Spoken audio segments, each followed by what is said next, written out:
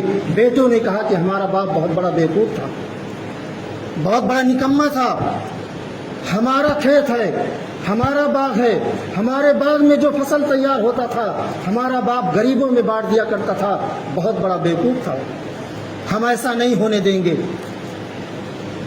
باغ کے کٹنے کا وقت جب آیا تو ان لوگوں نے پلان بنایا، چاروں بھائیوں نے۔ یہ قرآن کا واقعہ ہے، سورہ نون والقلم کے اندر اللہ تبارک و تعالیٰ نے اس واقعے کو ذکر کیا ہے، آپ پڑھ سکتے ہو بآسانی کے ساتھ۔ اللہ نے اس واقعے کو بیان کیا ہے۔ چاروں بھائی والوں مشورہ کرتے ہیں، ہمارا باپ بہت بڑا بیوقوف تھا، سارا مال غریبوں میں بانٹ دیا کرتا تھا، ہم ایسا نہیں ہونے دیں گے۔ فصل پک کر کے تیار ہوئی، چاروں بھائیوں نے رات کے اندر مشورہ کیا، صبح ہونے سے پہلے ہم جائیں گے فصل کو کاٹ لیں گے تاکہ غریبوں کو نہ مل پائے۔ دل کے اندر یہ پلان بناتے ہیں، ادھر اللہ رب العالمین فرشتوں کو بھیجتا ہے، سارے باغات میں آگ لگا دیا جاتا ہے، فرشتے آتے ہیں، سارے باغات کو جلا دیا جاتا ہے۔ یہ لوگ جب کھیت میں پہنچتے ہیں کوئی کہتا ہے کہ ہم اپنا میڑ ہی بھول گئے ہیں، اپنا کھیت ہی بھول گئے ہیں۔ ان میں سے ایک بھائی بڑا نیک تھا، وہ کہنے لگا کہ ہم لوگ کھیت نہیں بھولے ہیں بلکہ اللہ کی جانب سے عذاب ہے۔ ہم لوگوں نے جو پلان بنایا تھا، ہمارے دل کے اندر کھوٹ تھا، ہماری نیت کے اندر گڑبڑی تھی، ہمارا باپ جس راستے پہ چل رہا تھا، جو غریبوں اور مسکینوں کی مدد کر رہا تھا، یقیناً ہمارا باپ بڑا ہی نیک تھا، اچھے راستوں کو اپنائے ہوئے تھا، ہم لوگ گمراہ ہو گئے، راستے سے بھٹک گئے۔ یقین رکھیے اگر ہم لوگ بھی اس طریقے سے کنجوسی کریں گے، اللہ کے راستے میں دینے سے گریز کریں گے، غریبوں مسکینوں کو حق مار کر کے خود کھا جائیں گے، ہمارا بھی انجام یہی ہونے والا ہے، ہم عذاب کے اندر گرفتار ہو جائیں گے اور ہماری فصلیں تباہ و برباد ہو جائیں گی، یقیناً برباد ہو رہی ہیں۔ بنی اسرائیل میں ایک آدمی تھا، بخاری شریف کی روایت ہے، وہ اکیلے سفر کر رہا تھا، پہاڑی اور جنگل کے راستوں سے گزر رہا تھا۔ اچانک بادل سے ایک آواز آتی ہے، بڑا عجیب و غریب واقعہ ہے۔ بادل سے آواز آتی ہے اور بادل سے کوئی کہہ رہا ہے کہ اے بدلی جا پھلانے کے کھیت میں برس۔ اس آدمی کا نام بھی اس بادل سے کہا جاتا ہے کہ اے بادل جا پھلانے کے کھیت میں برس۔ یہ آدمی رک جاتا ہے کہ اچانک یہ آواز سنتا ہے، کوئی انسان بھی نہیں ہے، کوئی آدمی بھی نہیں ہے، آواز کہاں سے آ رہی ہے؟ اور یہ فریاد کیا جا رہا ہے بادل سے۔ پھر کیا دیکھتا ہے کہ وہ بادل دھیرے دھیرے پھیلنے لگا، آسمان میں پھیلنے لگا اور ایک باغ میں جاتا ہے۔ بادل چل کر کے ایک باغ میں جاتا ہے اور زاروں کی طرح بارش ہونا چالو ہو جاتا ہے۔ اس باغ سے بہہ کر کے جو ہے پانی نار کے ذریعہ ایک کھیت میں آتا ہے وہ پانی۔ تھوڑی دیر کے بعد وہ آدمی اپنا پھاوڑا لے کر کے آتا ہے اور میڑ وغیرہ پانی وغیرہ باندھنا چالو کرتا ہے۔ یہ آدمی گیا اس آدمی کے پاس جس کا باغ تھا، اس سے پوچھا، پہلے اس کا نام پوچھا، تمہارا کیا نام ہے؟ اس نے اپنا نام بتایا، وہی نام بتایا جو بدلیوں سے سنا تھا، جو کوئی کہہ رہا تھا کہ جا پھلانے کے کھیت میں برس، وہ بدلیوں سے وہی آواز جو سنا تھا اس آدمی نے وہی آواز بتلائی۔ اس نے پوچھا، بھائی تم کرتے کیا ہو، کون سا عمل کرتے ہو کہ رب العزت صرف